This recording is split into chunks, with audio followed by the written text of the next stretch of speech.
Bonjour à tous et bienvenue dans ce nouveau podcast Made in Batman Legend. Oui, vous vous attendez tous à un Bat Talk spécial Batman Future State. Eh bien non. C'est la surprise du chef, c'est la surprise de l'équipe, puisque on a décidé de repousser un petit peu notre Bat Talk sur Batman Future State, pour vous laisser le temps de vous le découvrir éventuellement, pour nous laisser le temps de digérer le truc et de bien analyser tout ça. Mais en attendant, on revient sur un sujet de cet été. La sortie d'un film qui a passionné les foules, qui a enjoyé certaines personnes et qui en a déçu d'autres, évidemment. Pour m'accompagner sur ce podcast, deux autres membres de la team avec Alexandra Salut tout le monde. et Siegfried. Hello.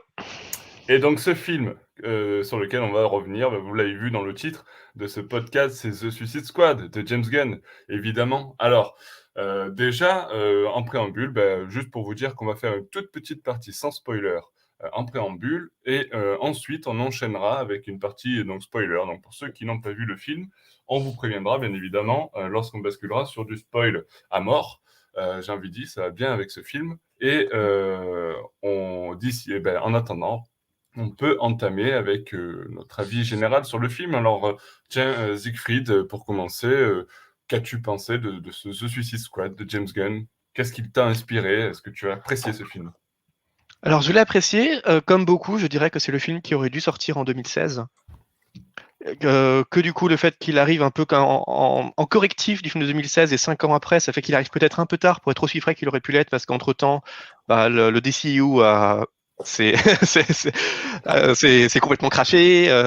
On a eu On va des dire qu'il a Deadpool un qui peu ont implosé, quoi. Ouais. Voilà, on a eu les Deadpool qui ont apporté déjà du rated R dans les films de super-héros, donc il paraît forcément moins frais qu'il aurait pu paraître il y a quelques années. Et puis c'est pas non plus un chef-d'œuvre absolu. Enfin, il a quelques petits errements qui auraient pu passer très très bien en 2016, mais qui du coup aujourd'hui forcent la comparaison avec la version de 2016 et font que il y a des choses qui sont clairement bien mieux. Il y en a sur lesquelles il aurait pu être encore meilleur. Enfin, globalement, c'est un excellent divertissement, très bien rythmé, pas juste épuisant comme beaucoup de films d'action, beaucoup de blockbusters d'action qui ne font que du rythme, mais qui finissent juste par être fatigants parce que c'est juste plus intéressant. Là, il parvient vraiment à créer une succession de scènes extrêmement variées et pourtant tout aussi divertissantes les unes que les autres, ce qui fait que c'est vraiment très agréable, assez jouissif même par moments à regarder pendant 2 heures. On retrouve vraiment le côté sale gosse qu'on voulait retrouver chez James Gunn et en même temps une Suicide Squad comme on voulait la voir. Donc voilà, c'est vraiment un très chouette divertissement, c'est un très chouette film. C'est pas clairement, je pense pas qu'on pouvait en attendre plus d'un film Suicide Squad de toute manière. Donc voilà, ça répond totalement au cahier des charges à ce qu'on peut en attendre après le semi-désastre ailleurs en 2016. Ouais, on reviendra sur ces points effectivement plus en précision et de manière plus précise effectivement dans le deuxième partie. Mais bon, j'ai l'impression que tu as bien apprécié ce film. Est-ce que c'est également le cas pour toi, Alexandra? Ouais, totalement. Ça a été une vraie surprise. Comme souvent, j'essaye de ne pas avoir trop d'attentes par rapport au film, ne pas trop regarder les bandes annonces, et surtout avec ce cas-là où le premier Suicide Squad a été une réelle déception, et je crois que ça c'était un peu pour tout le monde. Et James Gunn, on en reparlera, hein, je pense, a vraiment réussi à mettre sa patte tout en laissant de la place à qu'est-ce que vraiment la Suicide Squad. J'ai aimé cette réalité de savoir que les personnages étaient fidèles à ce qu'on aurait pu penser et ce qu'on aurait dû avoir dans le premier. On a un vrai beau équilibre entre l'humour, l'action, la violence, le gore. Voilà, il y a quelques scènes qui m'ont dérangée, on en reparlera dans la partie sans spoil, mais globalement, ça a Non, été, avec comme on spoil. dit, avec spoil plutôt. Mais globalement, comme dit Siegfried, ça a été un vrai pur divertissement. J'ai pas vu le temps passer, je me suis éclatée. C'est vraiment c'est vraiment très beau. Il y a une très, très belle photographie, je trouve, dans le film. Les acteurs sont bons. Et il prend place, enfin, le tout début, moi, m'a marqué parce que c'est comme si le premier Suicide Squad n'existait pas. C'est une sorte de reboot où on prend ce qui a été plus ou moins bon, mais finalement, on peut très bien le regarder sans avoir vu le premier. Et ça, c'est Oui, très fort de ouais. la part de James Gunn. Ouais, c'est vrai que c'est un film qui est plus ou moins indépendant du premier. En tout cas, tu peux le regarder sans avoir vu le premier. Co- C'est pas du tout une Complètement. suite directe. Ouais. Et même Complètement. Et sans je pense, même sans avoir vu aucun film du DCU en fait, et c'est oui. ça qui est assez fort aussi. Il est vraiment Oui. complètement autonome. de Et toute la continuité d'ici. Enfin, c'est ça. Et je pense qu'il a fait exprès aussi pour se dire, voilà, je veux une totale liberté, je veux que ça soit un objet indépendant à regarder parce que finalement, est-ce que c'est pas ça aussi, l'identité même de la Suicide Squad? C'est de prendre, une Suicide Squad donnée avec quelques personnages parce qu'on sait que ça évolue tout le temps et Amanda Waller fait différentes équipes. C'est très bien, montré, dans le début du film. Juste pour dire, voilà, c'est une équipe dans une mission donnée avec, un point A, un point B et stop, quoi. Et ça, il l'a très bien fait. Ouais, alors tu dis: «Il l'a très bien fait». Ce «il», c'est James Gunn, justement le réalisateur du film. Alors, est-ce qu'on peut dire que ce Suicide Squad, est vraiment imprégné de la patte de James Gunn? Est-ce que c'est du James Gunn pur jus, Siegfried? Bah oui, bien sûr. Bah, déjà parce que la Warner a recruté James Gunn pour qu'il fasse un film James Gunn. Rappelons qu'au début, ce film n'aurait jamais dû exister. Non seulement parce qu'on avait déjà une autre Suicide Squad, mais simplement parce que James Gunn était en train de travailler sur les Gardiens de la Galaxie 3. Et bon, il avait plus ou moins un contrat d'exclusivité avec Disney. Mais que les circonstances ont fait qu'il a pu être débarqué de Disney. Je rappelle que un groupuscule d'extrême droite avait retrouvé des vieux tweets de James Gunn qui dataient de 2008 à 2011 avec des espèces de blagues, mais vraiment pas drôles, enfin d'une espèce d'humour noir, souvent pédophile. C'était vraiment douteux, quoi. Que Disney, en voyant ça, avait décidé de le virer, alors même que bon, c'est des tweets qui avaient pratiquement 10 ans, qui se voulaient humoristiques, et on sait que Gunn est sale gosse, enfin ça n'empêche pas qu'il puisse faire des blagues vraiment pas drôles, mais c'était pas forcément problématique. Et toutes les personnes qui ont déjà travaillé avec James Gunn ou qui l'ont déjà rencontré s'accordent à dire que c'est quelqu'un qui est absolument adorable, parfaitement respectueux. Enfin, il ressemble plus ou moins à ça d'après toutes les descriptions qu'on en fait.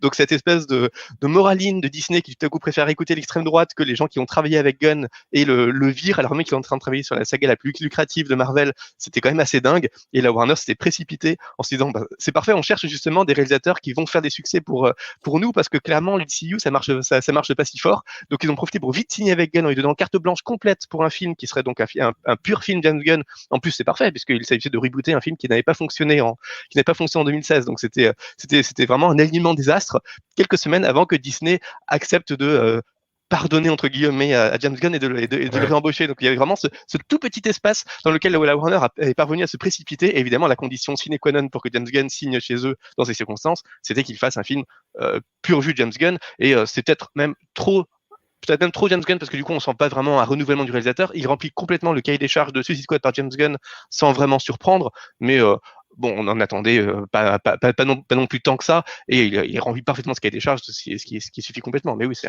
un pur film James Gunn, et ceux qui ont aimé les précédents films de James Gunn vont se retrouver complètement là-dedans et profiter complètement du spectacle. Ouais, tout à fait. Alors, tu as même devancé ma prochaine question pour Alexandra. Je voulais lui demander, est-ce que James Gunn, au final, son petit défaut sur ce film-là, c'est qu'il ne se réinvente pas vraiment, parce qu'il fait vraiment ce qu'on attend de lui, quoi? Bah, je sais pas trop. Après, ça dépend vraiment, en fait, ce qu'on lui a demandé.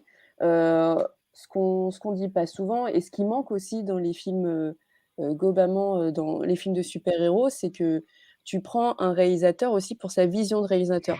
C'est-à-dire qu'il doit, respecter évidemment, l'univers, des comics, il y a des choses à faire, mais il faut aussi qu'il impose sa patte, qu'il impose, sa vision et là, c'est complètement ce qu'il fait. Pour moi, il rentre, peut-être qu'il rentre dans un cercle, un peu dangereux où il va continuer à faire des films qui lui ressemblent. Mais si en même temps, c'est ce qu'on cherche, parce que peut-être que beaucoup de personnes aussi ont vu Suicide Squad parce que c'est James Gunn et donc ça a ramené peut-être un nouveau public et c'est aussi ce que veut Warner. Donc il a une vraie plus-value par rapport à ça. Ça serait intéressant de voir, comment lui il peut se réinventer, mais c'est aussi en lien avec les producteurs, c'est aussi en lien avec le projet. Enfin, là, clairement, la patte de James Gunn pour Suicide Squad, c'était tout ce qu'il fallait. Il pouvait pas pour moi, il pouvait pas, bien sûr, on peut toujours faire mieux, mais il a excellé dans ce qu'il pouvait faire et dans ce qu'il nous a montré, donc il m'en faut pas plus. Ouais, non, mais c'est parce que je dis ça parce que pour être, un peu l'avocat du diable, parce que je sais que certains reprochent justement à ce film, justement que ce soit une sorte de Gardien des Galaxies R-rated. On rappelle qu'il est, interdit aux moins de 16 ans en France, Non, et non, donc il est en France, en en France, moins il de était 12. tout public avec avertissement. Mais il était tout Ah oui? public. C'est tout, d'accord, OK, OK. Ce qu'on Parce a, qu'en général les R-rated sont, moins de 12 ouais, ou c'est assez moins de exceptionnel. C'est ouais. un cas où la France était vraiment beaucoup plus laxiste et clairement trop laxiste quand on voit le film, parce que c'est pas Ouais, du un tout un peu film, trop, ouais. même avec avertissement que j'allais voir avec tout le monde, il aurait pu être interdit en moins de 12 de façon tout à fait logique, mais il était tout public avec avertissement en France. Oui. Très Après, Ouais, c'est ouais, étonnant. passé c'est vrai. plein de choses, hein. Il y a vraiment eu des témoignages de parents qui sont allés avec leurs enfants et qui sont partis dès les premières Ouais. minutes, hein. Oui, mais Par en Oui, même bien contre, temps, sûr, ouais. c'est vrai. Après, peut-être que voilà, ces personnes-là s'étaient pas renseignées sur le film avant, parce que c'est vrai que moi aussi, j'ai aussi un peu rigolé quand je suis allé voir le film au ciné. J'étais assez surpris justement de voir certaines familles ou des enfants. Et je me rappelle d'une scène où le film débute, et on va en parler plus tard, il débute fort. Ouais. Et au bout de 5 minutes, je vois un père avec son fils en train de sortir de la Mais salle c'est en ça, mode what the fuck, quoi. c'est Mais ça. effectivement, voilà, c'est pas fait pour les enfants, quoi. Et donc certains ont reproché ce côté-là, que ce soit en fait un film Gardien de la Galaxie, mais sans les limites de Alors, Marvel, quoi, de alors, Disney. alors, il f juste, moi, c'est une vision générale que j'ai. Il faut peut-être arrêter que les gens s'autoproclament, critiques cinéma, tout le temps, tu vois? Ça commence à être un peu limite, que ce soit les personnes qui disent pour Batman: «Non, non, c'est pas un vrai Batman». Bon, alors lis les comics et après on en reparle. Et là, c'est pareil, c'est un peu un gardien de la galaxie. Bah, c'est la vision d'un réalisateur. Donc les caractères qu'a James Gunn, c'est l'humour, c'est le rock and roll, c'est l'action, c'est là pour le coup de la violence exacerbée. Mais quand tu regardes The Galaxy et Suicide Squad, c'est pas la même équipe, c'est pas pareil. Donc faut arrêter de dire que c'est pareil. Donc et puis ils sont jamais contents. Ah, enfin évidemment on peut faire des critiques parce que le film n'est pas parfait, on y reviendra, mais c'est un très bon film et c'est tout ce qu'on attendait.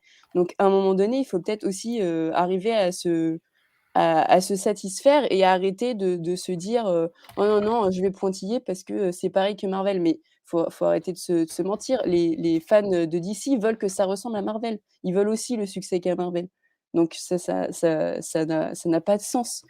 Tu vois? C'est toujours en fait, essayer de titiller les choses. Si on veut titiller les choses, on peut par exemple parler de la fin qui est décevante. On peut parler des scènes, la scène du camion avec le témoignage vie qui est pas bon. OK, ça, il y a pas de problème. Mais sinon, faut arrêter de dire: «C'est comme les Gardiens de la Galaxie». Non, c'est pas pareil. Bah, surtout que c'est à cause de ces cohortes de haters qu'on a eu le Suicide Squad de Ayer et qu'on a eu Bah oui, la première de Justice League. C'est parce bah que oui, tout à coup, les gens avaient proclamé que Batman v Superman était, je cite, le pire film de tous les temps, bah mais oui. on n'a pas vu le même Batman v Superman, que la Warner s'est dit, mince, on va complètement revenir en arrière, on va virer entre guillemets En fait, ouais, c'est ça. Snyder, on va rajouter des scènes dans Ayer, on va faire remonter le film de Ayer par une société de bande-annonce, parce on veut un montage hyper dynamique, en trahissant complètement la vision de Ayer, on va rajouter de l'humour partout, on va confier à Suicide Mmh. Squad à Whedon, on va tout refaire, et ça a mené aux catastrophes qu'on sait. Donc Parce qu'en fait, c'est à cause des gens qui n'ont plus, ouais, qui ne parviennent plus, comme tu dis, à avoir de nuances ou de visions, mmh, qui s'autoproclament critiques sans avoir de vraies visions critiques sur les choses. Et c'est ça ça. aboutit à des studios qui essaient de faire plaisir aux gens et qui comprennent plus comment faire plaisir aux gens et qui forcément prennent les pires décisions possibles. Et c'est dangereux parce que, enfin, il y a un pouvoir du public qui devient énorme et le public lui-même ne s'en rend pas compte, donc et surtout, est content quand il est écouté, mais quand il est pas écouté, râle. Mais vous n'êtes pas producteur, vous n'êtes pas réalisateur. À un moment donné, on ne peut pas toujours avoir la main mise sur les films qu'on regarde. Il faut aussi se laisser bercer, comprendre les choses qu'on ne comprend pas et juste, partir sur le fait que c'est un divertissement et on a bien oublié parfois qu'un film reste un divertissement. Ouais, donc c'était la partie hashtag release the higher cut. Effectivement. Alors pour aller un peu plus loin dans le sujet, je suis obligé de déclencher l'alerte, spoiler alert. Donc pour tous ceux qui n'ont pas vu le film, deux petites infos, c'est que déjà le film arrive en Blu-ray le 1er décembre prochain, donc d'ici quelques semaines. Donc si vous ne l'avez pas vu, vous pourrez bientôt le découvrir en Blu-ray. Et nous, on s'attaque maintenant à la partie spoiler de ce podcast. Alors maintenant qu'on est qu'entre gens et personnes tout à fait aimables et qui ont vu ce film, j'ai envie de dire, est-ce qu'on peut dire, je vais un peu poursuivre le sujet qu'on avait déjà entamé dans la première partie, mais est-ce qu'on peut dire que la Warner a appris de ses erreurs en produisant ce film-là avec James Gunn? Mmh, non, je sais pas s'il a appris de ses erreurs. Elle a décidé quelque chose, pour changer, pour redonner un peu honneur à la Suicide Squad. Et ils l'ont bien fait. Après, reste à voir ce qu'ils vont faire après. Hein. Par exemple, quel est l'objectif? Globalement, c'est ça. Quel est l'objectif de la Suicide Squad? Qu'est-ce qu'après ce film, on veut nous faire faire? Est-ce que c'est juste un one-shot en disant vous êtes bien amusés? Ou est-ce que ça peut aller plus loin? Réponse, il y a quand même une série sur Peacemaker. Tout à fait, c'est ce que j'allais dire. Ouais. Il y a un Voilà. spin-off. Et il y a une série. Pourquoi une série? C'est parce qu'ils se sont rendus compte que John Cena joue bien. Ah oui, c'est pas que des muscles. Et que c'est un des personnages qui a le plus. Voilà, à part Harley Quinn, bien sûr, où on y reviendra, et Idris Elba aussi qui joue bien. Le Ah, reste, Margot Robbie. oui, on sait, Nico. Le reste, bof. John Cena a vraiment voilà, crevé l'écran. Et est-ce que du coup, il y aura une série sur tous les autres personnages? Je ne sais pas, mais je suis Moi, pas. j'attends une série sur la belette, je vous le dis. Donc, Ah, ouais. Putain, quand j'ai vu la bande-annonce un peu, tu sais, comique, là, où tu as les scènes de tournage, et quand tu vois l'acteur, tu te dis: «Putain, le pauvre, quand même». J'ai joué une belette, quoi. Bon, bref. j'ai joué la belette. Il me dit quelque chose, cet acteur, en plus, il a joué dans d'autres trucs. Bref, je suis pas Bah, sûre qu'ils ont. c'est le frère de James Gunn, je crois, qui jouait la belette. Ah, OK. Ah, bah, il y a un air de ressemblance. Ouais. Non, je suis pas sûre qu'ils ont appris de leurs erreurs. Ils ont fait un bon film. J'espère qu'ils vont faire une bonne série. Après, ils ont pas été très dithyrambiques sur ce qu'ils vont nous proposer après, quoi. Bah, oui, Ouais. ce qui va en partie répondre à la question, c'est le Suicide Squad 2, dont il y a les rumeurs semblent déjà établir qu'il serait fait par Gunn, mais on imagine bien que le cahier des charges de la part de la production sera un peu plus serré, parce qu'autant donner Bah une oui. carte blanche une fois sur un projet complètement autonome, pourquoi pas, autant on imagine bien qu'un Suicide Squad 2, bah, il faudrait commencer à raccrocher les wagons avec le reste du Ouais. DCU, avec plus de contraintes de production, et la Warner va finir par remettre son grain de sel, et là, ça répondra davantage à la question. En tout cas, pour l'instant, on peut admettre que la Warner semble sur une meilleure pente qu'avant. Parce que entre Joker, entre Batman, entre ce Suicide Squad, même quelque part Black Adam, qui est vraiment un film complètement fait par Dwayne The Rock Johnson, il y a quand même une confiance qui renaît entre la Warner et ses réalisateurs, entre les gens qui aiment ces univers-là, et une confiance qu'on avait clairement complètement perdue auparavant, parce que Et là, qui les est relations entre Et qui est Warner et... essentiel, hein, en plus. C'est Oui, essentiel d'avoir une confiance entre réalisateurs, parce que c'est lui qui va façonner la vision de la Warner et des producteurs. il y a, il y a deux Une aspects. création commune. Disney voit les choses différemment en recrutant plutôt des yes men, qui pour le coup Mm. seront complètement serviles à Disney, dont on sait qu'ils n'ont pas de vision, mais auxquels on demande de ne pas avoir de vision. Ce qui est chouette avec la Warner, en fait, ce qui est un peu l'identité de la Warner depuis la création même du studio Warner, c'est que la Warner recrute des grands réalisateurs qui ont une vision et qui essaient de leur faire confiance. Donc il y a eu pas mal de ratés, notamment sur le fait de diffuser des films. Vous souvenez-vous, l'année dernière, diffuser des films en streaming alors qu'ils auraient dû, ils avaient des contrats pour les passer au cinéma, et du coup ça Ouais. a été assez mal pris. On se souvient que même Nolan a quitté la Warner pour faire un film chez Universal, je crois. Villeneuve a tapé sur la Warner. Enfin, ils ont un peu perdu cette vision-là, et c'était complètement cohérent avec tous les problèmes qu'ils ont Moi, eu aussi ils sur ont pas sur les géré films de la crise super-héros. du Covid. Hein. Ils ont vraiment pas Ouais, géré. voilà, et ils sont tout à coup beaucoup plus apparus comme des opportunistes, un peu tout ce qu'on reproche Mm. à Disney, alors que Warner est supposé incarner une certaine cinéphilie respectueuse de la vision des réalisateurs. Donc Mm. là, ils semblent être sur une meilleure pente. Après, voilà, on verra. Disons que c'est un peu plus facile d'être sur une meilleure pente aussi quand on fait des films autonomes. On reverra sur les projets sur lesquels il y a beaucoup d'enjeux, à quel point les réalisateurs sont vraiment libres ou pas. Mais bon, pour l'instant, ça reste quand même plutôt encourageant. Oui, alors tu évoquais justement The Suicide Squad 2 qui pourrait être en préparation éventuellement avec de nouveaux James Gunn à la manette. Mais il faut pas, on peut pas non plus, on l'a déjà un petit peu évoqué, éviter le sujet Suicide Squad de ailleurs, puisque effectivement, il y a quand même quelque chose un petit peu spécial, il faut le dire, avec ce film et qui peut un peu surprendre, c'est que certains personnages du film de ailleurs sont là, mais c'est pas vraiment une suite au premier Suicide Squad. Il y a un petit peu un mix, c'est un film indépendant, mais en fait, il y a des acteurs qui étaient déjà là dans le précédent Suicide Squad, mais c'est pas du tout lié avec le premier Suicide Squad, mais voilà, il y a ce lien-là qui est là quand même. Alors, comment on peut démêler un peu tout ça? Est-ce que c'est juste des clins d'œil? Est-ce que, on l'a dit, il y a Margot Robbie qui reprend son rôle de Harley Quinn, il y a Flanagan qui reprend son rôle de Rick Flag, il y a Kinnaman. oui, Kinnaman, pardon. Joel Il y a Kinnaman. Joel Kinnaman, pardon. L'autre, c'était le premier, je crois, qui était... Bon, bref. Il y a Captain Boomerang qui est encore là. Il y a, bon, voilà, il y a 2-3 personnages Amanda qu'on Waller, retrouve. bien sûr. Amanda Waller, Viola Davis, évidemment. Et donc, c'est vrai qu'on retrouve, en fait, certains personnages, certains acteurs qui rejouent leur rôle dans ce nouveau film, mais qui n'est pas, en fait, lié au premier. Alors, c'est un peu confusant, je trouve, pour le public. Alors, je ne sais pas ce que vous en avez pensé. Est-ce qu'on doit le considérer comme une suite ou pas? On a dit que c'était vraiment indépendant, mais bon. Alors, en Non, termes c'est de continuité, ça se passe clairement après le premier Suicide Squad.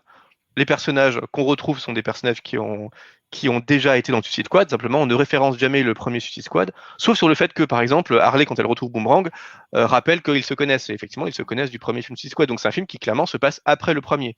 Après, le premier n'est jamais référencé, et comme on l'a dit, on n'a aucun vrai lien entre ce film et le reste du DCU, contrairement au premier qui essayait, par exemple, de montrer Batman ou le Flash arrêtant les super vilains pour les mettre en prison où ils sont recrutés par Waller. Là, c'est vraiment un aspect qu'on n'a pas du tout. Ces super-héros là n'apparaissent jamais. Donc ça se passe après, mais ça reste quand même complètement autonome. Pour moi, ça reste assez clair. Le seul problème, c'est qu'évidemment, ils ont appelé ça The Suicide Squad après un film Suicide Squad. Donc, ils n'ont pas voulu appeler ça Suicide Squad 2 pour éviter que les gens se disent, c'est la suite du film d'ailleurs. Et on n'a pas du tout envie d'aller voir la suite du film d'ailleurs. Mais est-ce que juste rajouter un The, ça suffit à dire, on est une suite, mais on est autonome? Bon, forcément, il y a une petite confusion qui peut naître dans le projet, mais une fois qu'on a lancé le film, c'est quand même relativement clair. Surtout, on oublie un peu tout le reste pour regarder le film parce qu'on n'a pas besoin du reste. Donc, ça pose pas vraiment. Si c'est vraiment ce qui vous fait peur avant d'aller voir le film, oubliez juste vos craintes, allez le voir et puis vous verrez, c'est pas. Une fois qu'on l'a vu, il y a vraiment plus aucune confusion possible. Ouais, après le The, c'est la mode. Il y a The Flash, il y a The Batman, il y a The Suicide Squad. C'est un effet de mode. Et tu citais, Nicolas, du coup, les acteurs qui avaient dans le premier numéro et qu'on retrouve ici, Harley Quinn, Amanda Waller. Pour moi, c'est pas des clins d'œil, c'est plutôt une superbe récupération et c'est même très différent. Enfin, la Harley Quinn que tu vois dans le premier film et celle que tu vois dans le second est très différente. Elle est beaucoup mieux exploitée, on n'a pas les mêmes costumes. Amanda Waller aussi, on en découvre un peu plus. C'est pas juste la fille énervée qui peut appuyer sur un bouton. On a aussi beaucoup plus d'explications sur toute l'équipe autour d'Amanda Waller. Et ça, c'était très, très intéressant de savoir qu'elle n'était pas la seule décisionnaire et qu'elle était la boss avec plusieurs personnes. Une vraie identification, humanisation, ça, c'était très cool. Captain Boomerang, bon, tu le vois, mais bon, là, on est dans la partie avec spoil, boum. Tu vois, et ça, j'ai l'impression que pour le coup, c'est un clin d'œil sans un clin d'œil, c'est-à-dire que c'est un mec qui était dans le premier, il apparaît vite fait dans le 2, mais hop, il explose. Pour dire, bon, là, en fait, vous allez voir quelque chose de très différent. T'as cette introduction où tu as certains anciens, tu as une sorte. Tu as 2 Suicide Squad, en fait. Tu as l'équipe qu'on a avec Harley Quinn, Idris Elba, John Cena, etc. Et puis tu as l'autre. Et en fait, Amanda Waller fait un peu une tactique où l'équipe qui va mourir, c'est une diversion. Harley Quinn fait partie de l'équipe qui est décimée d'ailleurs. Elle va très vite. rejoindre après, ouais. Ils vont aller la sauver d'ailleurs. C'est ça, exactement. Et ça, c'est génial en fait. T'as l'impression qu'en fait, c'est comme si l'équipe qui fait diversion et qui meurt, c'est comme si c'était le premier film. Du style, voilà, il apparaît un petit peu, hop, c'est rayé de la carte parce que là, vous proposez autre chose. On reprend Harley Quinn parce que Margot Robbie excelle dans ce rôle-là, que c'est très très bien écrit, que ça fonctionne très bien, mais il revient sur la couleur noir et rouge, et ça, c'est très important. C'est pas du tout anodin de faire des costumes qui lui ressemblent plus, où elle est plus à l'aise, où elle a beaucoup plus d'armes. Elle a des scènes de combat à elle qui sont excellentes, qu'on ne retrouve pas dans le premier. Chose importante, on n'a pas Will Smith, et ça, c'est bien. Ça, on n'a pas beaucoup parlé. On n'a pas beaucoup parlé, mais bon, il n'y a pas Will Smith, mais il y a quand même Bloodsport qui fait un peu ce que faisait Will Smith en Deadshot, quoi. Mais mieux. Ça n'a rien à voir. C'est pas le même personnage et Idris Elba déjà joue beaucoup mieux. Idris Elba ne fait pas du Idris Elba comme Will Smith fait du Will Smith, tu vois. Ça, c'est déjà un fait. Et puis le personnage fonctionne bien parce qu'il fonctionne bien, pas que seul. Le problème de Deadshot dans le premier, c'est que il avait toute la lumière sur lui et que voilà, c'était un peu l'anti-héros tout de suite, dès le premier moment. Je fais ça pour ma fille, etc. Dans le 2, il est obligé de faire équipe, comme c'est une donnée, un Suicide Squad sont obligés de faire équipe, et tu as une relation assez marrante entre lui, entre Peacemaker, tu vois, il y a un truc qui se fait, qui est pas, on devient tout de suite amis, on devient pas tout de suite une équipe, même à la fin, tu sais même pas si c'est une famille ou pas, c'est juste, bah là, on est obligé d'être ensemble, donc autant qu'on s'entende plus ou moins bien, tu vois? Et ça, c'était très intéressant. Oui, d'ailleurs, rappelons qu'au début, Will Smith était supposé tourner dans le film, donc on aurait dû avoir de nouveau le retour de Deadshot, donc c'est heureusement qu'il n'est pas venu. Moi, j'aimais assez Deadshot, mais disons que si on avait retrouvé Deadshot, en plus de retrouver Flag, en plus de retrouver Robbie, on aurait vraiment trop eu l'impression de voir un Suicide Oui, Squad 2. Donc c'était pas ouais. mal que ce rôle qui est quand même un peu le rôle du leader, même si normalement Flag est le leader du groupe, clairement c'est Bloodsport qui tire tout à lui. Donc c'est pas plus mal de changer un peu cet acteur parce qu'on a davantage l'impression de voir une nouvelle équipe avec une nouvelle fraîcheur. Et en plus, c'est plutôt bien parce que Will Smith, on sait que il est pas juste acteur dans ses films. Il est aussi producteur. Il a envie d'écrire ses rôles Oui. et il a l'importance qui fait qu'on ne peut rien lui refuser quand il est sur un plateau. C'est lui qui va insister dans le premier Squad par exemple, pour que vraiment on insiste sur sa relation familiale parce qu'il veut avoir cette apparence auprès du public d'un acteur pour lequel la famille c'est vraiment important et du coup il colle ses valeurs, même si elles n'ont rien à faire dans un film, il les colle vraiment à ses personnages et cet impact-là n'aurait pas forcément été compatible avec la liberté que voulait Gunn pour ce nouveau Ah bah Suicide non, Squad. Donc ça aurait c'est pas pas mal. été le même film, hein, c'est sûr. Tout à fait. Donc après voilà, c'est dommage que ça a entretenu une confusion d'autant que c'est Will Smith qui avait été annoncé au début et quand on dit Will Smith est remplacé par Idris Elba et ils ont plus ou moins le même rôle parce que c'est de nouveau un tireur d'élite qui a une relation très forte avec sa fille, bon, qui est joué par un autre acteur noir, un autre acteur noir iconique, et en plus, c'est le premier qui devait jouer, donc on a plus ou moins un peu réécrit son rôle pour le deuxième, mais c'est plus ou moins la même chose. Bon, Puis c'est ça vrai que reste ça un peu n'aidait, le même perso, quoi. Ça reste un tireur d'élite. Enfin, c'est vraiment. disons que ça n'aidait pas forcément la communication autour du projet, mais c'est une très bonne chose qu'il ait été remplacé par Idris Elba, rien que parce que ça a ajouté vraiment en liberté à ce film-là. Et ça fait qu'on peut se poser la question de est-ce qu'ils vont tuer Idris Elba par exemple ou pas, parce que clairement, Bloodsport, c'est un personnage qui est beaucoup moins iconique, beaucoup moins connu que Deadshot, et ça fait partie des personnages qu'on pourrait tout à fait s'attendre à voir sacrifiés dans le film, là où Will Smith, bah, on tue pas vraiment Will Smith dans un film, quoi. Ouais, c'est Donc clair. ça rajoute encore un peu à cette tension. C'est comme Tom Cruise, quoi, il peut pas mourir. Voilà, c'est Il y a ça. il y a des gens comme ça, ils veulent pas. Ouais, ça marche pas. C'est par contrat en fait. On sait qu'il peut pas mourir parce qu'on sait qu'il va signer un contrat Oui. où il va dire mon personnage ne doit pas mourir parce que je veux pas donner cette image-là à mes fans. Et forcément, ça peut poser un problème dans le cadre d'un film où c'est l'intérêt aussi que le plus de membres possible de l'équipe soient sacrifiables ou pas. Déjà qu'il y a Harley dont on sait qu'elle peut pas mourir parce que c'est Harley. Il faut quand même que tous les autres Non, soient non, plus ou non, moins non, non, non. sacrifiables, sinon C'est pas c'est. parce que c'est Harley, c'est parce que C'est parce que c'est Margot Margot Robbie. Robbie. Oui, oui, Voilà. bien sûr, Oh bien sûr. là là, cette groupie. Non, mais c'est vrai. Après, bon, en plus, ils avaient aussi annoncé que Jared Leto pourrait revenir pour jouer Starro. Ah non, ça, c'est pas vrai. Non.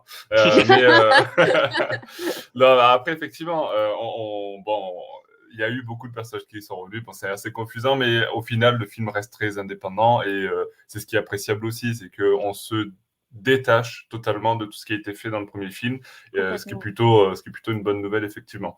Alors, un autre point qu'on pourrait évoquer, effectivement, c'est avec ces personnages-là.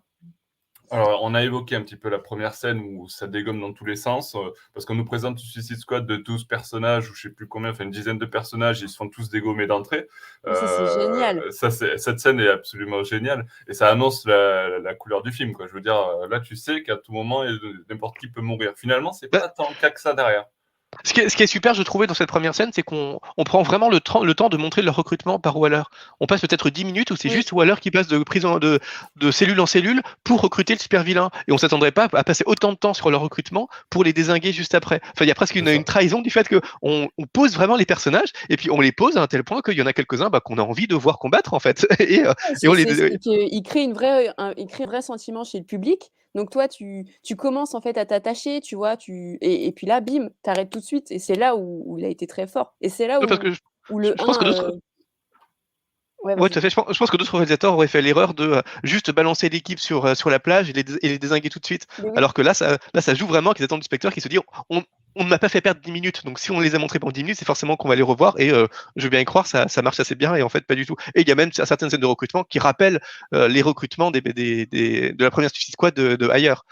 Avec notamment les tireurs d'élite. Enfin, il y a vraiment des scènes qui font, à mon avis, clairement référence au recrutement des personnages dans ailleurs et qui, comme tu le disais tout à l'heure, d'ailleurs très très très justement, montrent un peu cette volonté de mettre à l'écart le film de ailleurs avec une certaine ironie.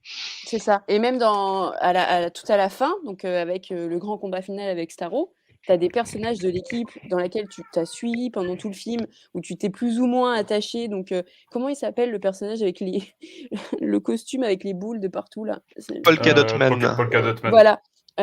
Quand il meurt, j'étais là, mais non, mais non, c'est pas possible. Genre, tu sais, le problème, c'est que les films répondent maintenant à des codes. Le plus souvent, des fois, un film voilà, où il n'y a pas une grande créativité, tu connais déjà plus ou moins la fin.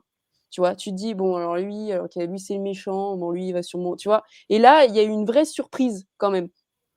Tu sais, bon, tu sentais que Idriss Elba, va pas le faire tuer, Harley Quinn, on va pas le faire tuer, mais il y a quand même, enfin, l'autre, le sergent qui meurt, j'étais super triste. J'espère que je n'étais pas la seule à être triste quand même, tu vois. Ouais. C'était quand même ouais, assez fort de se dire la mort est omniprésente dans ce film-là. Et c'était quelque chose qui était caché dans le premier et qui est réellement montré. En plus, le fait d'être trash, d'être gore, etc., tu as la notion de mort qui est tout au long du film quand même.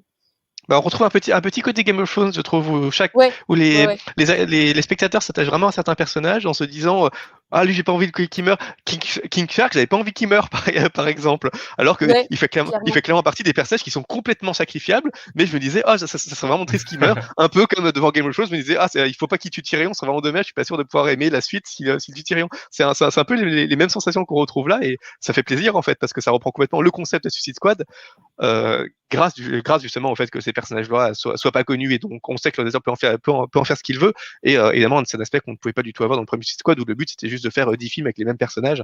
Donc on n'avait pas cette peur-là. Donc c'est vraiment beau d'avoir su réinvestir cette peur en prenant des personnages qui sont tous relativement mineurs. Même Idris Elba, en soi, on aurait pu le tuer parce que son personnage n'est pas si essentiel que ça. Et même en termes dramatiques, ça aurait pu marcher, puisqu'il nous cette espèce de relation père-fille avec Ratcatcher 2 en lui disant je vais te protéger, je laisserai pas partir. Et dans plein de films, c'est le genre de situation cliché où il va se sacrifier pour la sauver à la fin.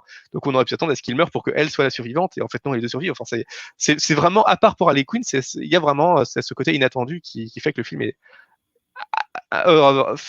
vraiment le spectateur à s'investir dans les personnages. Ouais, alors justement, peut-être qu'on peut passer un petit peu de temps sur l'intrigue principale du film. Donc, puisque la Suicide Squad, comme toujours, part en mission. Cette fois, c'est au Corto Maltese. Tiens, Alexandra, est-ce que tu peux nous présenter l'intrigue du film? Est-ce qu'elle t'a plu? Est-ce que tu as été conquis? Est-ce que tu as été surprise? Enfin, quels sont tes ressentis par rapport à l'intrigue du film et son déroulé? Là, je t'avoue que l'intrigue du film, je m'en souviens quasiment plus, parce que c'est pas Bon, elle est forcément, facile. Parce qu'au bah, final, ça reste plutôt simple dans l'intrigue, j'ai envie de dire. ouais, l'intrigue est D'ailleurs, ce qu'on hyper retient, simple. c'est les personnages, c'est leurs relations entre eux, c'est les morts, c'est le côté gore, le côté fun, le côté rock. Bah, en fait, C'est tout ça ce qu'on que tu retient, mais retiens, l'intrigue c'est en soi, elle déroule assez simplement. Enfin, oui, mais justement, en fait, c'est pas ça que j'ai retenu. Ce que tu suis, c'est ce que tu dis, c'est tout le parcours, en fait, tout le cheminement, de ces héros-là. Après, vraiment, c'est pas une blague, je m'en souviens plus. Donc si vous voulez bien m'aider, vous pouvez me le dire. Siegfried, vas-y, reviens, viens en aide à Alexandra. Je suis pas sûr de me souvenir exactement, en fait. Bon, Amanda Waller envoie son équipe au Corto Maltese pour déjouer une espèce de plan dans une espèce de centrale, mais Ouais, C'est pas alors en fait, très il y a un coup ils ont d'État. plus ou Il y moins a, il y a un, il y capturé. a un coup d'État à Corto Maltese par une voilà. Oui, milice, évidemment, il y a ce interne. côté.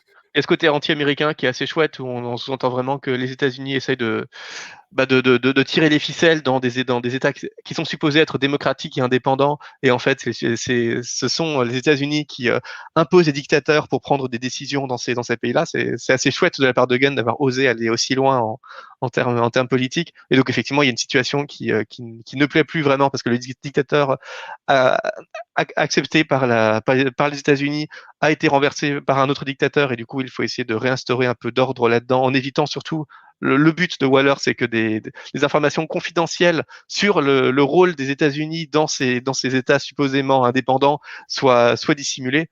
Et donc, elle envoie ses Suicide Squad, soi-disant pour Récupérer les sauver le données. monde d'une grande menace, parce qu'ils auraient une arme secrète dans une espèce de centrale dans le Corto Maltese. Et en fait, Joué par Jared pour Leto. Pardon. oui, exactement. Et en fait, pour détruire ces données secrètes et protéger la couverture états-unienne.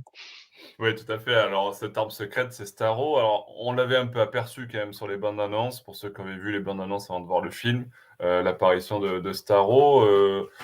est-ce que c'est un méchant à la hauteur de la Suicide Squad? Est-ce que c'est le fait d'intégrer Starro comme ça, comme ennemi principal qui au final, en fait, il y a un côté attachant aussi avec ce personnage-là parce que oui, c'est un conquérant entre guillemets. Il est là, il va essayer de prendre la possession des humains, etc. Enfin bref, il y a tout ce côté-là, côté monstre, quoi. Mais il y a aussi un côté attachant parce que c'est quand même au final un personnage qui a été torturé, enfermé. Tu vois, il y a par moment, j'ai envie de dire, ils ont essayé un peu d'humaniser en fait ce personnage-là, malgré le fait que ce soit un extraterrestre, une étoile de mer géante, etc. Alors, je sais pas ce que vous avez pensé de Bah, cette complètement, oui. approche-là. Je crois que sa dernière réplique, c'est quelque chose comme j'étais heureux, moi, quand je flottais dans les étoiles. Hmm. Et c'est la dernière réplique du super vilain juste avant qu'il meure. Enfin, c'est quand même assez fou, je trouve, de créer cette sympathie pour le super vilain qui, en fait, n'a rien demandé à personne. C'était juste une entité extraterrestre qui flottait dans l'espace, mais qui C'est a ça. été, qui a été capturée par les humains pour en faire une espèce d'arme et torturée pendant plusieurs décennies et qui, forcément, essaye de prendre un peu de prendre sa revanche. Et j'ai trouvé ça assez génial en fait de lui donner une dernière réplique qui soit aussi poétique. Enfin, ça rappelle un peu la dernière réplique de dans Blade Runner par exemple du dernier super vilain qui est aussi aimé tout un long monologue extrêmement poétique et qui donne envie de s'attacher au personnage alors même que bon bah il vient de commettre des atrocités pas possibles comme Starro hein, qui a comme essayé d'exterminer la population de toute une île en prenant leur contrôle hypnotique avec ses étoiles. Enfin, c'est clairement un super vilain, mais c'est vraiment très chouette d'avoir réussi à créer ce truc un peu trouble chez le spectateur où on se dit ben c'est chouette ils ont vaincu le super vilain mais mince on aurait voulu que les situations soient plus heureuses pour le super vilain lui-même qu'on le renvoie dans l'espace que sais-je c'était bien Ouais. géré de la part de Gunn de créer ce trouble chez le spectateur. T'as un côté de dire qu'en fait, les responsables, c'est pas forcément. Enfin, le responsable de ce malheur-là, de cette catastrophe, c'est pas lui, en fait. Voilà. Oui c'est pas du Et tout Starro même oui. voilà.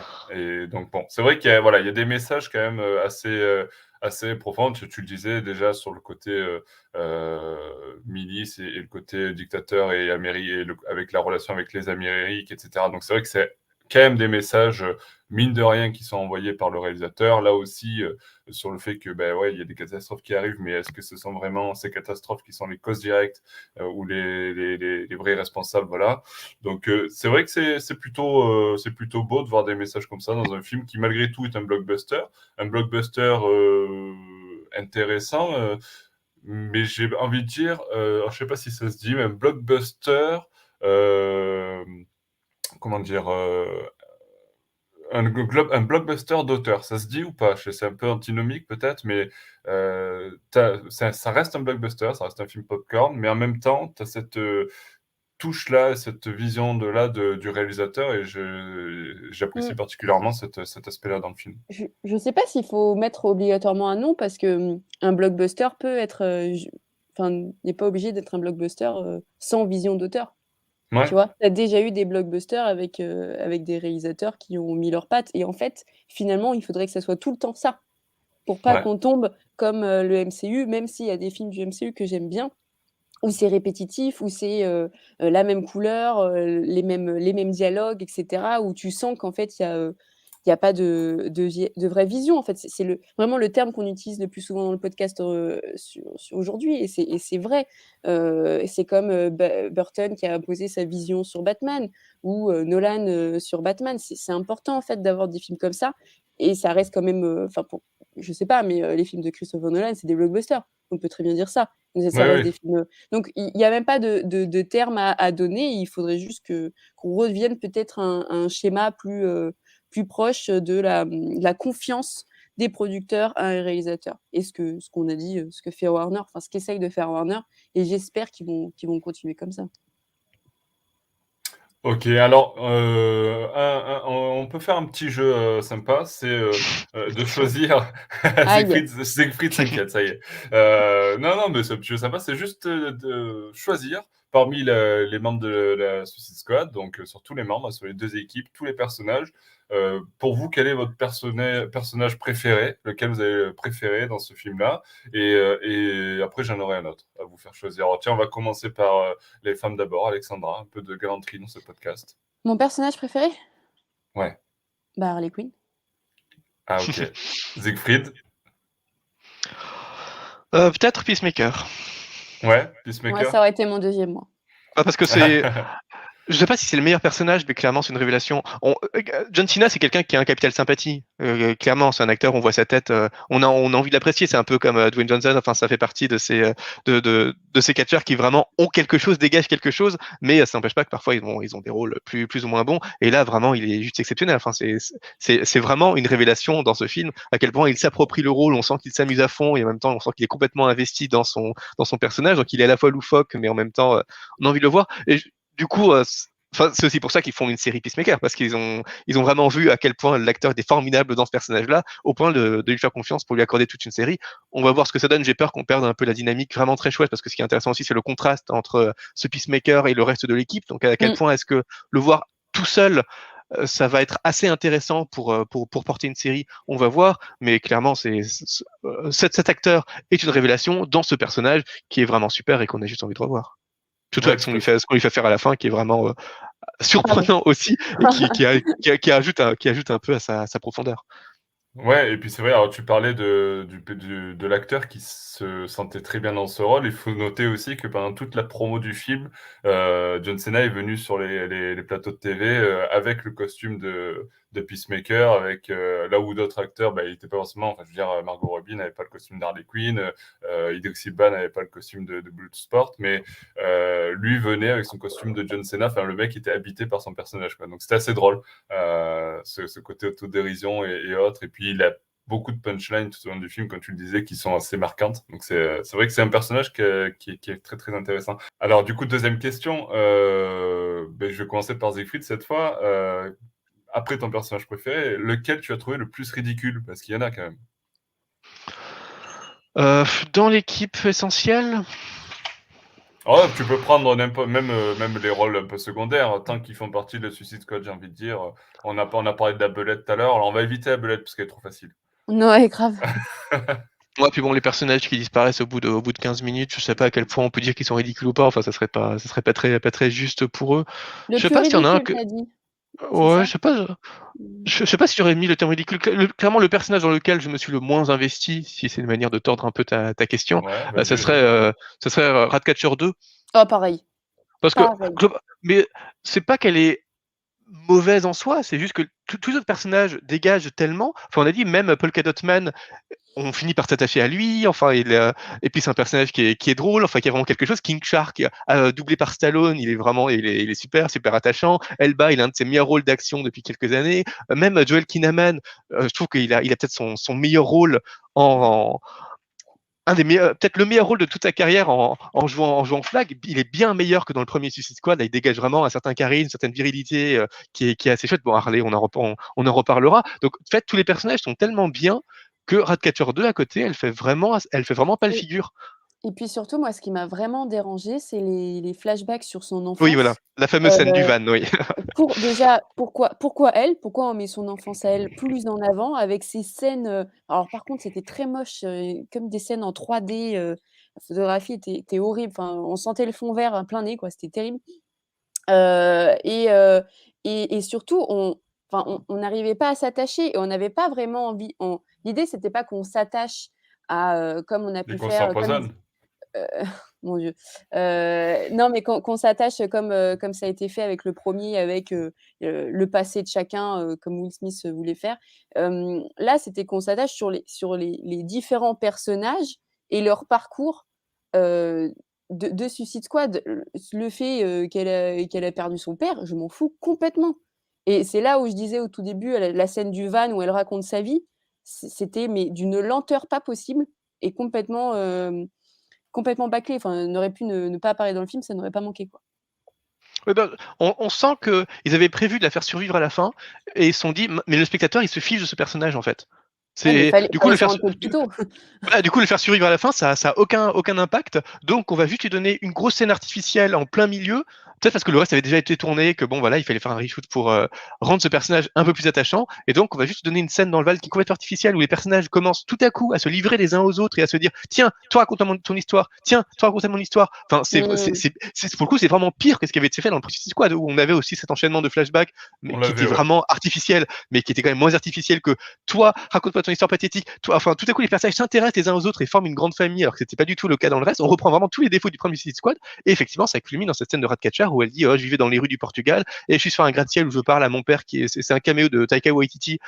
Pourquoi Taika on savait que Taika Waititi, donc qui est le réalisateur de Thor Ragnarok notamment et de plein d'autres choses, allait faire un caméo dans ce film. Donc on se demandait s'il allait faire un rôle secondaire un peu intéressant. Il était même crédité assez haut dans les distributions, donc on s'attendait à ce qu'il fasse un caméo un peu qui avait un peu d'impact. En fait, on voit à peine son visage, je crois, parce que la scène est assez sombre. On se rend à peine compte que c'est lui, et puis ça sert absolument à rien de l'avoir comme caméo, et même qu'il apparaisse en tant que personnage, parce que cette relation père-fille qui est juste supposée inciter Idris Elba à ensuite avoir une nouvelle relation père-fille avec elle est juste complètement artificielle. Enfin, c'est vraiment un des pires échecs du film, je trouve, parce que après l'un des défauts qui avait été beaucoup reproché au premier Suicide Squad, c'était justement de créer trop de pathos dans ces personnages, et on se souvient notamment que Diablo disait vous êtes ma famille, on comprenait pas pourquoi il disait ça, d'où ça venait en fait dans l'intrigue, parce qu'on n'avait jamais eu cette sensation que c'était sa famille, et on comprenait pas pourquoi ces personnages avaient tout à coup des sentiments très premier degré les uns pour les autres, alors que ça venait vraiment de nulle part dans le film. Et tout à coup, The Suicide Squad, qui vient 5 ans après, qui est supposé corriger quand même les errements du premier, reprend complètement cette erreur avec des personnages qui finissent par être beaucoup trop attachés les uns aux autres que ceux qu'on attendrait d'une Suicide Squad. Et enfin voilà, notamment dans ce van où le pathos, c'est vraiment complètement premier degré. Les personnages se livrent vraiment les uns aux autres. Il n'y a aucune ironie, il n'y a personne qui se moque les uns des autres. Ils écoutent tous religieusement et ils pleurent limite pour l'histoire pathétique de chacun. Je comprends pas en fait comment Gunn a pu se permettre une telle erreur qui ne ressemble pas à du Gunn et qui ne ressemble pas à ce qu'on voulait voir après les problèmes du premier Suicide Squad. Oui, c'est vrai que comme tu le dis, il y a un côté où les personnages s'attachent entre eux, là où on dit justement, la Suicide Squad, on a cessé de répéter ça après le premier film, hein. La Suicide Squad, c'est des méchants, c'est des mauvaises personnes, c'est machin, donc ils sont pas censés s'aimer, s'apprécier, se fonder une famille, tel que ça a été le cas dans le premier. On retrouve encore un petit peu cet aspect-là malgré tout. Est-ce que c'est pas aussi un besoin dans un film de créer une relation quand même entre les personnages pour qu'il Pas y forcément, ait... parce que comme le notait Alexandra, c'est des personnages dans lesquels on est investi par leur charisme naturel. Il y a plein de personnages qu'on n'a pas envie de voir mourir parce qu'ils sont drôles, ils sont chouettes, ils dégagent quelque chose. Enfin, c'est déjà des personnages dans lesquels on croit. Et on sent aussi que pendant le film, il y a une espèce de compétition, notamment entre les grands virils de la bande qui chacun essaie d'être un peu le chef de la bande, donc entre Flag, Bloodsport et Peacemaker. Et on sent qu'ils finissent par vraiment avoir du respect les uns pour les autres et à s'aider les uns les autres. Donc ça, on sent déjà tout ça, rien qu'en les voyant discuter naturellement et combattre ensemble. Donc on n'avait clairement pas du tout besoin d'insérer ce genre de sentiments artificiellement, alors même qu'on parvenait déjà à les susciter naturellement. C'est même contre-productif d'ajouter artificiellement quelque chose qu'on était. Enfin, c'est assez prodigieux parce qu'on s'attendait pas du tout à parvenir à s'investir autant dans des personnages qui sont aussi ridicules, aussi clownesques, aussi marginaux, aussi bizarres, qui parfois ne parlent même pas beaucoup et qui sont en plus globalement des super vilains. Donc c'est pas des personnages dans lesquels on a envie de croire, dans lesquels on pense qu'on va croire.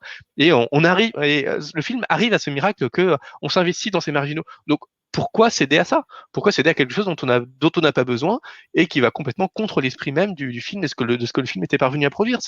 Pour moi, c'est vraiment incompréhensible. On sent vraiment qu'ils ont senti en voyant le film qu'ils n'étaient pas assez parvenus à investir le spectateur dans Ratcatcher, qu'on parvenait à avoir de la sympathie pour tous les autres personnages, mais pas pour Ratcatcher, et ils se sont dit tiens, ça c'est une bonne idée, et non, ça c'est pas une bonne idée. Ouais, tout à fait. Alors c'est vrai, hein, bon, après, est-ce que c'était, comme tu dis, comme tu le sous-entends, rajouté un petit peu en deuxième montage, ou est-ce que c'était prévu comme ça et que finalement ça donne pas le résultat escompté, je sais pas. Mais c'est vrai que c'est assez décevant de ce côté-là, même si ça fait partie de l'un des points faibles du film en tout cas. Clairement. Par contre, il y a un personnage, donc on a parlé de Peacemaker, on a parlé de Bloodsport, un personnage aussi qui fait partie des points forts de l'équipe. Non, je ne parle pas encore de Margot Robbie, mais de King Shark, parce qu'on avait droit à un monstre dans le premier Suicide Squad, c'était Killer Croc. Cette fois, le monstre, entre guillemets, c'est King Shark, qui joue ce côté-là. Alors avec un côté très drôle. Moi, j'ai beaucoup aimé parce que c'est très drôle et très violent à la fois. Alors, c'est très surprenant. Alexandra, King Shark, alors miam miam ou pas? Mais carrément. Non, mais c'est génial. Et je me demande pas s'il y a cet intérêt pour lui aussi via la série d'animation d'Harley Quinn. Ouais. où il apparaît et je me dis: «Bah, ils se sont peut-être rendus compte que c'était un personnage intéressant dans le sens Alors où il est bon». pas du tout représenté de la même manière par contre. Non, non, non, mais globalement, on se rend compte de ses points forts parce que certes, c'était pas une flèche, mais il a la force brute, il y a ce côté un peu, fou dans l'univers de super-héros à dire que c'est un requin quand même sur 2 pattes. Faut quand même, replacer, le contexte.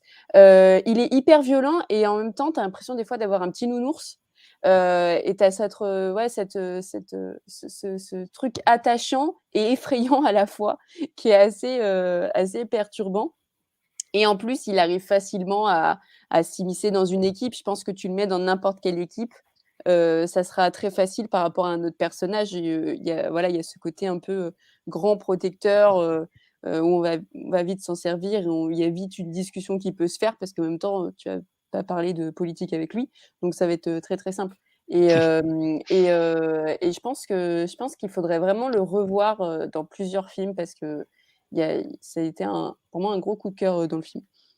Ouais, alors Ouais, puis Siegfried, tu il parlerais a quand même politique droit. avec King Shark?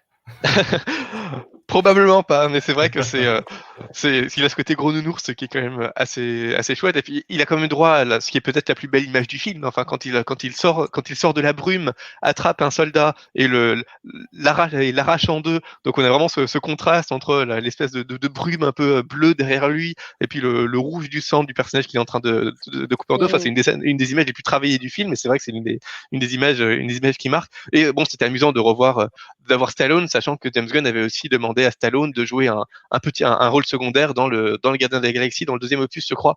Donc voilà, c'est une espèce de James Gunn verse où on retrouve Stallone dans différents rôles dans les films de James Gunn, à chaque fois dans des rôles complètement inattendus. Et bon, ça fait plaisir Ouais. parce que Stallone, bon, c'est un acteur qui a un bon catch et de sympathie, et puis Stallone dans des rôles en plus surprenants où on sent que il s'amuse et s'investit en même temps, c'est quand même vrai, ça fait vraiment très plaisir à voir, et ça rajoute à cette confiance qu'on a dans James Gunn, parce que voilà, on sent qu'il peut faire venir des gens qui pourraient quand même avoir le melon, qui sont quand même des mythes, et pourtant à les faire venir de façon respectueuse avec une vraie sympathie une vraie sympathie réciproque pour le travail l'un de l'autre, et ça fait vraiment du bien à voir. Donc King Shark, c'est pas juste un personnage chouette dans le film, ça fait aussi partie des arguments du film pour montrer que James Gunn c'est quelqu'un qui sait attirer la confiance des acteurs, et ça c'est pas rien. C'est pas rien, effectivement. Alors, au bout de 50 minutes de ce podcast, nous arrivons à la partie la plus importante, celle que vous attendez tous depuis le début de ce podcast. Alexandra, parle-nous de Margot Robbie d'Harley Quinn, alors. Ah, c'est génial! Non, non, c'est vraiment trop, trop bien. Je suis contente qu'un personnage, féminin comme Harley Quinn, vu comment c'était parti, arrive à avoir, une vraie place en tant que femme, héroïne, badass, guerrière. Enfin, il y a vraiment tout qui fait que, on s'est pas foutu, de la gueule de ce personnage et qu'on a repris aussi ce qu'il y avait dans les comics et qu'on l'a replacé, dans son contexte, par rapport à tous les films, qu'il y a. L'actrice, bon, on l'a déjà dit plusieurs fois, on va pas revenir, mais elle joue très, très bien. Hem, moi j'aime beaucoup toute la scène avec l'espagnol riche là, où elle fait semblant enfin à un moment donné, et elle tombe en romance avec lui, donc tu as toute une scène où ils sortent plus ou moins ensemble et cetera et elle finit par le tuer. C'est ça Harley Quinn, c'est, des moments d'insouciance et de légèreté, illimitée pour arriver à du drama sec où elle peut, tuer à tout moment parce que ça reste aussi une tueuse et c'est intéressant, ils ont compris un peu toutes les multifacettes, qu'a ce personnage. Elle joue à un moment donné en solo, puis elle revient en équipe. Elle a différentes armes, mais elle hésite pas aussi à s'adapter aussi au milieu où elle peut avoir. Elle est drôle et puis elle a des moments aussi, plus sérieux où elle comprend que là, le moment est dramatique et qu'il faut se concentrer et donc il y a vraiment, tout qui fait et puis, les costumes sont vraiment, vraiment géniaux et je pense qu'ils vont emmener de nombreux cosplays. Ouais, de nombreux cosplays, c'est vrai, en mode robe de mariée un petit peu. Et puis bon, c'est vrai qu'il y a déjà, beaucoup de cosplays qui ont commencé à faire cette Harley Quinn-là. Du coup, Siegfried, alors, Alexandra faisait l'éloge de son personnage, de son rôle dans le film. C'est vrai qu'elle a un rôle, heu, assez important et malgré tout, je trouve qu'elle est quand même plutôt en retrait de ce qu'on aurait pu attendre du personnage d'Harley Quinn dans un tel film.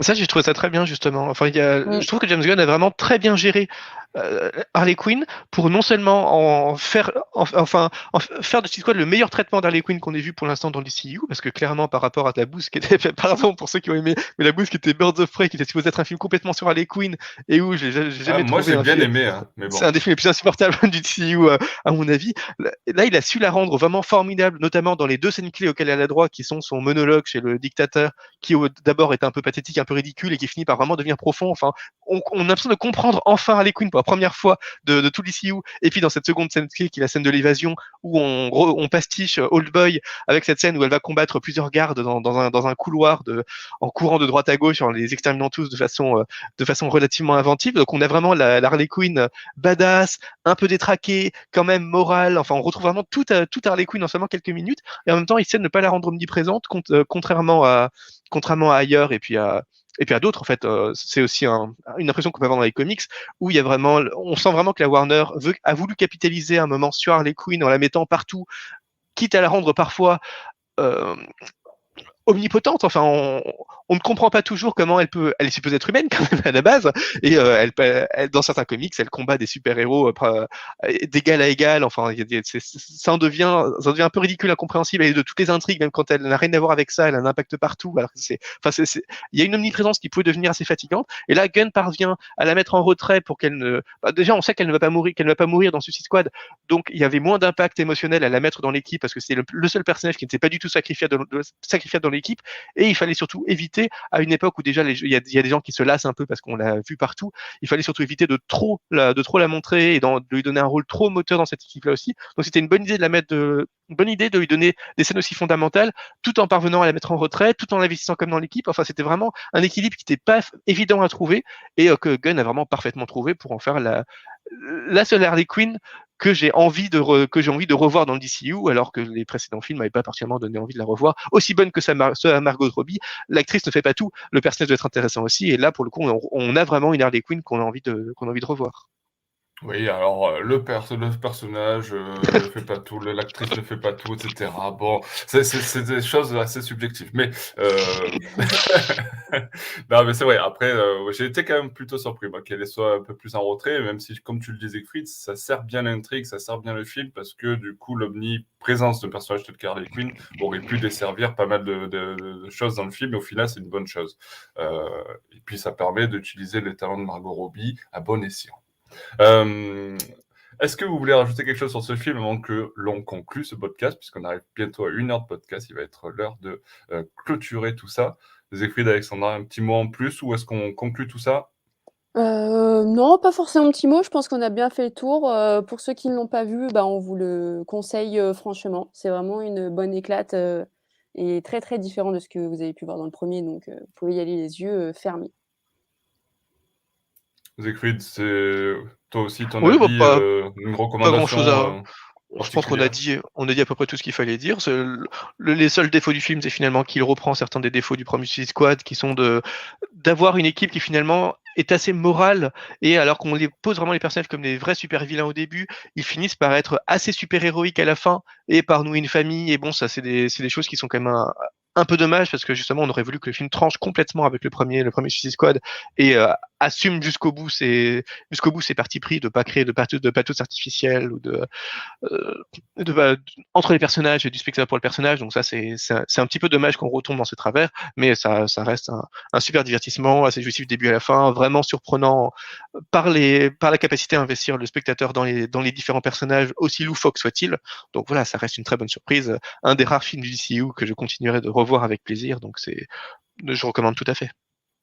Ok, alors sur ce, on va conclure ce podcast. Vous l'aurez compris, on s'est plus attaché au personnage qu'à son scénario de base, qu'en faire la partie où on ne savait plus trop bien ce qu'était la trame principale, parce qu'effectivement, c'est assez secondaire en fin de compte, puisqu'on s'attache plus à ce qui se passe dans l'action, dans tout ce qui représente un petit peu le cinéma de James Gunn, que sur la trame principale qui reste, somme toute, assez classique.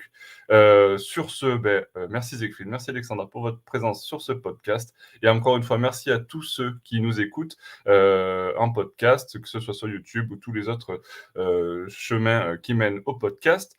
N'hésitez pas à nous donner vos avis, vous aussi, sur le film The Suicide Squad dans les commentaires. Et on se retrouve bientôt pour un nouveau podcast Made in Batman Legend. À très bientôt pour de nouvelles aventures de Batman. Ciao, ciao, ciao.